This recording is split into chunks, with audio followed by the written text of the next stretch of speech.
नमस्कार। रेडियो रिमझिम से प्रस्तुत है स्थानीय हालचाल। पहले मुख्य हालचाल।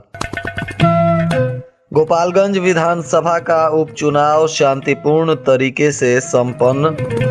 राजद प्रत्याशी के नामांकन रद्द होने को लेकर अफवाह फैलाने वाले 5 लोग गिरफ्तार। 10 लोगों पर हुई प्राथमिकी दर्ज।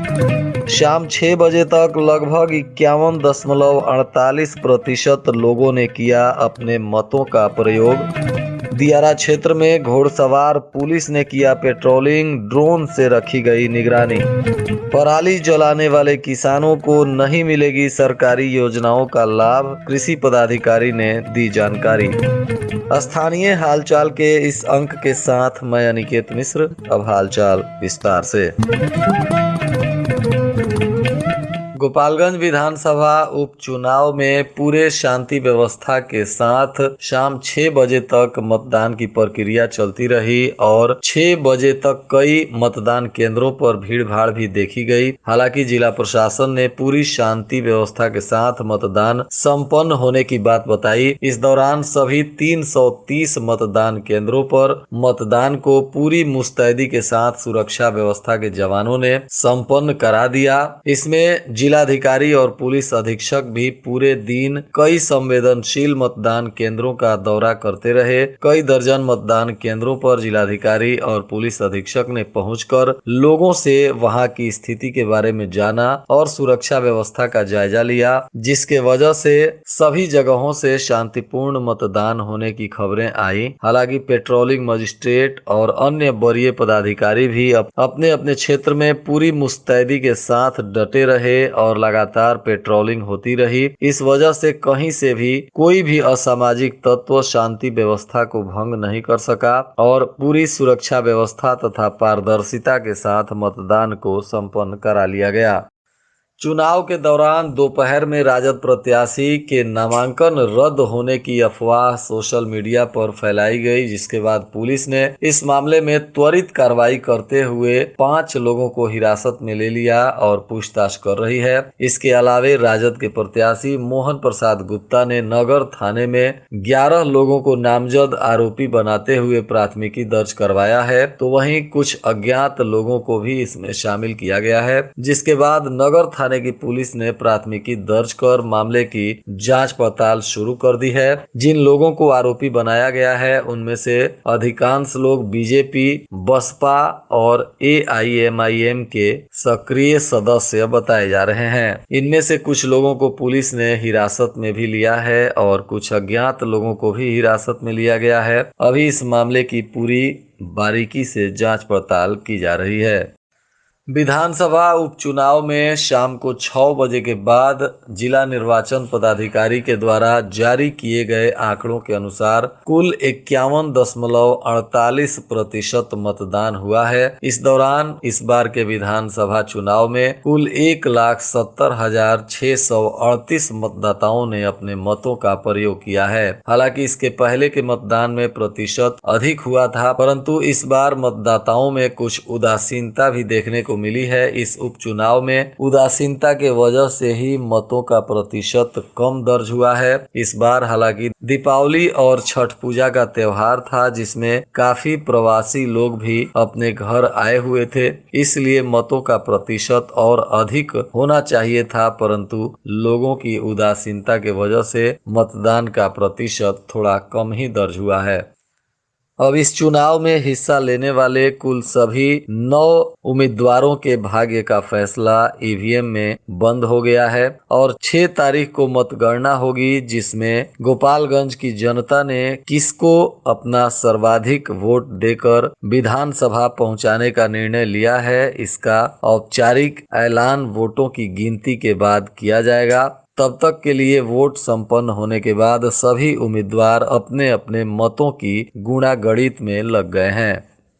पुलिस के लिए दियारा क्षेत्र में शांतिपूर्ण माहौल में मतदान कराना हमेशा चुनौती बना रहता है। इस वजह से इस बार भी जिलाधिकारी के निर्देश पर घुड़सवार पुलिस को दियारा क्षेत्र में तैनात किया गया था। सुबह जादवपुर थाने से घुड़सवार पुलिस की टीम निकली, जो लगातार दियारा क्षेत्र में पेट्रोलिंग करती रही। जहां वाहनों के आने जाने में असुविधा थी, वहां घुड़सवार पुलिस ने जाकर पेट्रोलिंग किया और सुरक्षा व्यवस्था को सुनिश्चित किया। साथ ही पूरे विधानसभा क्षेत्रों में संवेदनशील इलाकों को चिन्हित किया गया था, जहां ड्रोन के माध्यम से भी निगरानी रखी जा रही थी। इस दौरान कुल 9 ड्रोन कैमरे अलग अलग क्षेत्रों में तैनात किए गए थे। इनमें सर्वाधिक कैमरे दियारा क्षेत्रों में निगरानी करते हुए दिखाई दिए। जिलाधिकारी और पुलिस अधीक्षक के लगातार सक्रिय रहने से असामाजिक तत्व के लोगों को मौका नहीं मिला और शांति के साथ चुनाव संपन्न हो गया।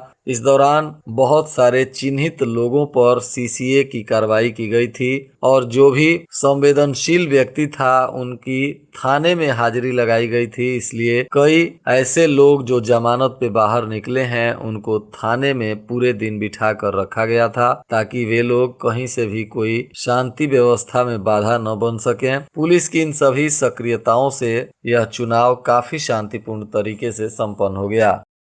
गोपालगंज के जिला कृषि पदाधिकारी भूपेंद्र मणि त्रिपाठी ने बताया कि जिले में धान के खेतों की कटाई शुरू हो चुकी है। ऐसे में कई किसान अपने खेतों में ही पराली को जला दे रहे हैं और इसकी सूचना लगातार मिल रही है, जिसके बाद अब जिला प्रशासन ने कई सख्त कदम उठाने शुरू कर दिए हैं, जिसमें अगर कोई भी किसान अपने खेत में पराली जलाता हुआ पकड़ाया जाता है, साथ ही उसको कृषि विभाग के द्वारा जो भी योजनाओं का लाभ दिया जाता है, वे सभी योजनाएं उससे वंचित कर दी जाएंगी और ऐसे किसानों को ब्लैक लिस्ट में डाल दिया जाएगा, जिसके बाद उनको कृषि योजनाओं से जुड़ी किसी भी प्रकार के योजना का लाभ नहीं मिल पाएगा। इसलिए उन्होंने कहा है कि कोई भी किसान अपने खेतों में पराली न जलाएं। खेतों में पराली जलाने से खेतों को काफी नुकसान होता है, खेतों की उर्वरा शक्ति कमजोर हो जाती है, जिससे आने वाले दिन में आपका खेत बंजर भी हो सकता है। इसलिए पराली को बिल्कुल ही ना जलाएं।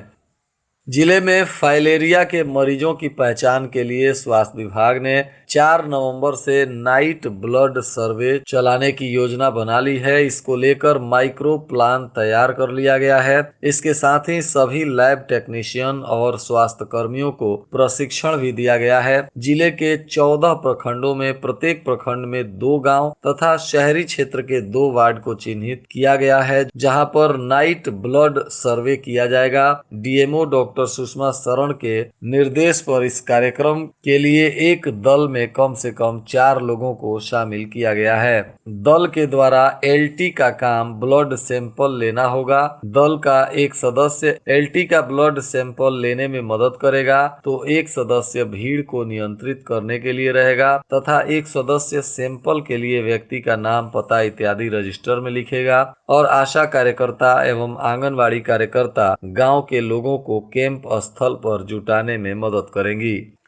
बैकुंठपुर थाना क्षेत्र के धर्मबारी गांव में 2 पक्षों के बीच हुई मारपीट की घटना में 7 लोग घायल हैं। घायलों में विनोद कुमार, नीरज कुमार, सरोज कुमार, कैलाश महतो, राम सखी देवी, गोल्डी कुमारी एवं रामावती देवी का सरकारी अस्पताल में इलाज चल रहा है और पुलिस मामले की जांच पड़ताल कर रही है। वहीं बैकुंठपुर थाना क्षेत्र के फैजुल्लाहपुर गांव के रहने वाले राजकुमार महतो की सड़क दुर्घटना में मौत के मामले में उनके पिता ने अज्ञात ट्रक चालक के विरुद्ध प्राथमिकी दर्ज कराई है, जिसके बाद पुलिस मामले की तफ्तीश में जुट गई है। स्वास्थ्य विभाग ने अब काला जार उन्मूलन की दिशा में कई पहल करने शुरू किए हैं। इसी के माध्यम से अब नुक्कड़ नाटक करते हुए कलाकार लोगों में काला जार उन्मूलन की जानकारी देंगे और साथ ही इसके लिए जन जागरूकता अभियान नाटक के माध्यम से चलाया जाएगा। जिले के अंतर्गत हथुआ प्रखंड के एक डंगा गांव एवं लाइन बाजार में कालाजार जन जागरूकता के लिए नुक्कड़ नाटक का आयोजन किया गया, जिसमें बहुत सारे लोगों ने उपस्थित होकर इस नाटक के माध्यम से कालाजार उन्मूलन की जानकारी ली। राष्ट्रीय विधिक सेवा प्राधिकार नई दिल्ली के दिशा निर्देश के बाद अब गोपालगंज के मंडल कारा चनावे में 31 अक्टूबर से लेकर 13 नवंबर तक एक विशेष अभियान चलाया जा रहा है, जिसमें विचाराधीन और सजायाफ्ता कैदियों के विधिक सेवार्थ इस कैंपेन में काम किया जाएगा और ऐसे कैदी जिनको विधिक सहायता की आवश्यकता है उनकी पहचान की जाएगी और उन कैदियों की विधिक आवश्यकताओं की पूरी की जाएगी। वहीं बैकुंठपुर के बहरामपुर गांव के ललन राय की मोटरसाइकिल अज्ञात चोरों के द्वारा चोरी कर ली गई है, जिसके बाद उन्होंने इस मामले में थाने में प्राथमिकी दर्ज कराई है और पुलिस मामले की तफ्तीश कर रही है। जिला विधिक सेवा प्राधिकार गोपालगंज के तत्वाधान में एवं नालसा तथा बालसा के निर्देशानुसार 3 नवंबर यानी बृहस्पतिवार को ग्राम पंचायत राज बुधसी एवं ग्राम पंचायत राज बखरौर के पंचायत भवन में विधिक जागरूकता शिविर का आयोजन किया गया, जिसमें विभिन्न प्रकार के योजनाओं की जानकारी वहां मौजूद लोगों को दी गई और सरकार के तमाम लोक कल्याणकारी योजनाओं की जानकारी देते हुए वहां लोगों को संबोधित किया गया और इसका लाभ अपने तथा अपने जानने वाले लोगों के बीच पहुंचाने की दिशा पर जागरूकता अभियान चलाया गया। इसमें बताया गया कि आपदा पीड़ित बच्चे एवं उनके अधिकार तथा मानसिक रोगी, गरीबी निवारण और तेजाब हमला तथा अनुसूचित जाति के अधिकार, नशा उन्मूलन, वरिष्ठ नागरिक तथा तृतीय लिंग इत्यादि से जुड़े लोगों को किस तरह से विधिक सहायता दी जाती है, इन सभी बिंदुओं पर वहां मौजूद लोगों को जानकारियां दी गई। और आज के मौसम का तापमान गोपालगंज में न्यूनतम 18 डिग्री सेल्सियस और अधिकतम 27 डिग्री सेल्सियस रहने की संभावना है। अंत में मुख्य हालचाल एक बार फिर। गोपालगंज विधानसभा का उपचुनाव शांतिपूर्ण तरीके से संपन्न। राजद प्रत्याशी के नामांकन रद्द होने को लेकर अफवाह फैलाने वाले 5 लोग गिरफ्तार, 10 लोगों पर हुई प्राथमिकी दर्ज। शाम 6 बजे तक लगभग 51.48% लोगों ने किया अपने मतों का प्रयोग। दियारा क्षेत्र में घोड़सवार पुलिस ने किया पेट्रोलिंग, ड्रोन से रखी गई निगरानी। पराली जलाने वाले किसानों को नहीं मिलेगी सरकारी योजनाओं का लाभ, कृषि पदाधिकारी ने दी जानकारी। इसके साथ ही रेडियो रिमझिम से प्रसारित स्थानीय हालचाल का यह अंक समाप्त हुआ। नमस्कार।